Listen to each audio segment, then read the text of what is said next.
Kasi iba binababoy Okay na kasi. to? Okay na.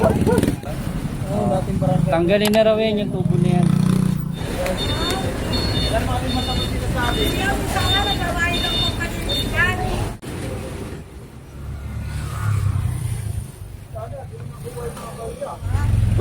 Ate, wala kami masamang atensyon. Sabi namin sa sangay ng bayan, ano dyan, maintenance.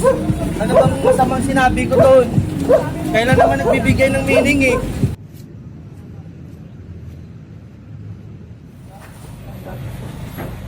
Kaya pa yung galit eh.